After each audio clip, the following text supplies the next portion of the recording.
Assalamualaikum warahmatullahi wabarakatuh. Saya Revalina Devia dengan NIM 1201232300011. Di sini saya akan menjelaskan materi perkuliahan yang sudah saya pelajari di semester 4 dari mata kuliah Psikologi Politik, yaitu emosi dan perasaan. Yang pertama itu ada perasaan. Perasaan ini adalah suatu pernyataan jiwa yang sedikit bersifat subjektif untuk merasakan senang atau tidak senang dan yang tidak bergantung kepada perangsang dan alat-alat indera. Lalu perasaan ini juga merupakan keadaan atau state individu sebagai akibat dari persepsi, yaitu baik dari stimulus dari internal maupun eksternal. Lalu untuk emosi itu sendiri, emosi merupakan reaksi yang kompleks yang mengandung aktivitas dengan derajat yang tinggi dan adanya perubahan kejasmanian serta berkaitan dengan perasaan yang kuat.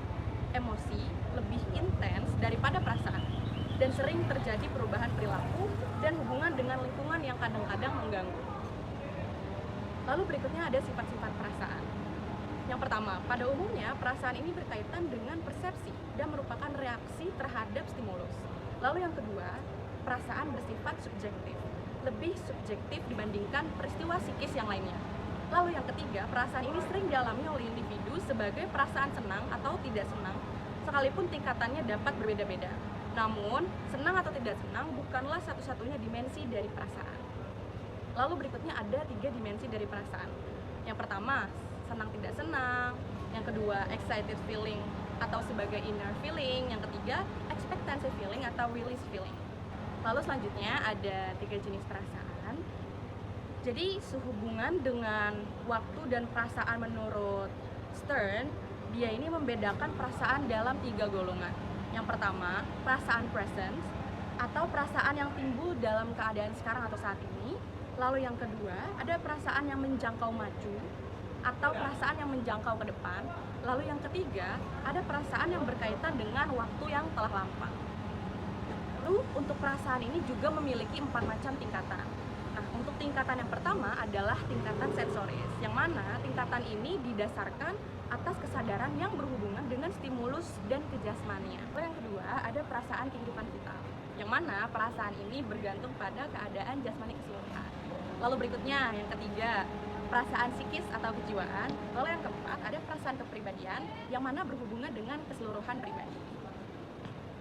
Lalu yang berikutnya ada emosi. Kalau kita tadi sudah membahas tentang perasaan yang mana tidak banyak memberikan dampak kepada sekitar, namun beda lagi dengan emosi. Emosi ini mengandung unsur perasaan yang lebih mendalam atau lebih intens, yang mana pada umumnya perbuatan kita sehari-hari disertai dengan perasaan tertentu. Lalu apa aja sih macam-macam emosi? Ada gembira, bahagia, terus terkejut, jemu, benci, was-was, dan lain-lain. Lalu apa saja sih fungsi-fungsi dari emosi? Yang pertama, emosi ini memiliki fungsi untuk membangkitkan dan memobilisasi energi kita.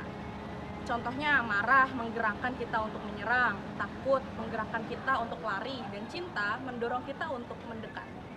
Lalu fungsi yang kedua, jika kita marah, kita mengetahui bahwa kita dihambat atau diserang orang lain. Sedih berarti kita kehilangan sesuatu yang kita senangi. Bahagia berarti kita memperoleh sesuatu yang kita senangi atau kita berhasil menghindari apa yang kita benci.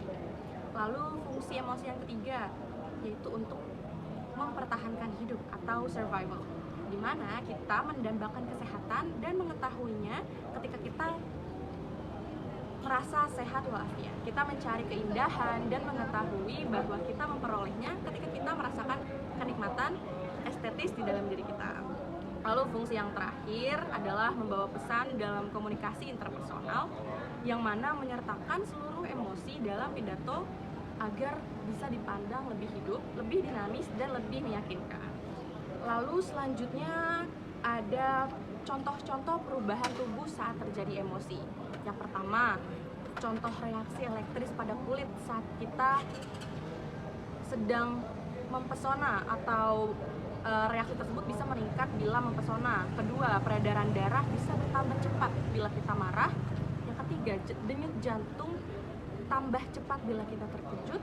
Yang keempat, pernafasan bisa bernafas panjang kalau kita kecewa. Lalu yang kelima, dari pupil mata juga bisa membesar bila kita sakit atau marah.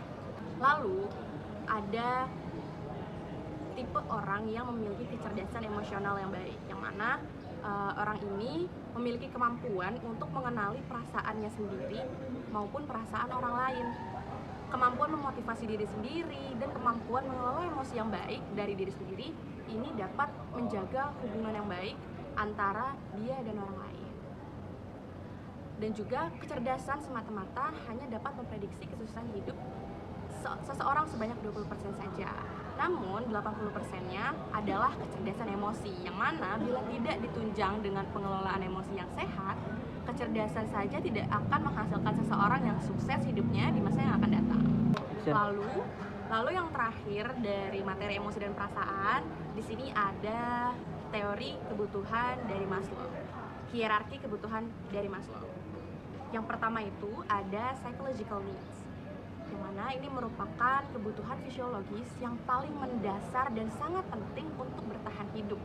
Contohnya adalah kebutuhan udara, air, makanan, tidur, dan lain-lain. Maslow percaya bahwa kebutuhan fisiologis sangat penting dan naluriah di dalam hierarki kebutuhan, karena kebutuhan yang lain menjadi sekunder sampai kebutuhan paling dasar ini terpenuhi. Kebutuhan ini dinamakan juga sebagai basic needs, yang jika tidak terpenuhi dalam keadaan yang sangat ekstrim, maka manusia yang bersangkutan kehilangan kendali atas perilakunya sendiri karena seluruh kapasitas manusia tersebut dikerahkan dan dipusatkan hanya untuk memenuhi kebutuhan dasarnya itu. Lalu kebutuhan dasar yang kedua adalah the safety and security needs, yang mana ketika kebutuhan fisiologis telah terpenuhi, maka akan muncul kebutuhan akan keamanan. Di antaranya physical security atau aman dari kejahatan dan agresi, security of employment atau keselamatan kerja, lalu ada security of revenues atau resources, yaitu keamanan sumber daya, moral and psychological security, keamanan fisiologis, keamanan keluarga, kesehatan, dan lain sebagainya. Lalu setelah manusia mampu mendapatkan kebutuhan yang berada di dua tingkatan tersebut, selanjutnya adalah kebutuhan dari the love and belonging needs, yang mana manusia biasanya membutuhkan rasa dimiliki dan diterima. Apakah datang dari kelompok sosial yang luas seperti kantor, perkumpulan keagamaan, organisasi profesional, tim olahraga, dan lain sebagainya, atau dari koneksi sosial yang kecil seperti keluarga, pasangan, teman kuliah, dan lain-lain, yang mana mereka ini membutuhkan untuk mencintai dan dicintai oleh yang lainnya. Tidak terpenuhinya kebutuhan ini, maka orang akan menjadi rentan merasa sendirian, merasa gelisah, dan depresi. Yang mana dengan kekurangan rasa cinta dan dimiliki juga berhubungan dengan penyakit fisik seperti penyakit hati. Lalu kita naik lagi ke kebutuhan yang keempat, yaitu the esteem need, yang mana menurut Maslow, semua manusia membutuhkan penghargaan, menghargai diri sendiri dan juga menghargai orang lain. Orang perlu melibatkan diri untuk mendapatkan pengakuan dan mempunyai kegiatan atau kontribusi kepada orang lain, juga nilai diri, baik dalam pekerjaan maupun hobi. Lalu setelah manusia berhasil mendapatkan kebutuhannya di 4 tingkatan tadi, masuklah ke dalam tingkatan yang paling tinggi atau yang paling terakhir, yaitu self-actualization needs, yaitu aktualisasi diri, yang mana merupakan kebutuhan naluriah manusia untuk memanfaatkan kemampuan mereka yang unik dan berusaha menjadi yang terbaik. Baik, itulah penjelasan materi dari emosi dan perasaan mata kuliah psikologi politik. Sekian dari saya, terima kasih. Assalamualaikum warahmatullahi wabarakatuh.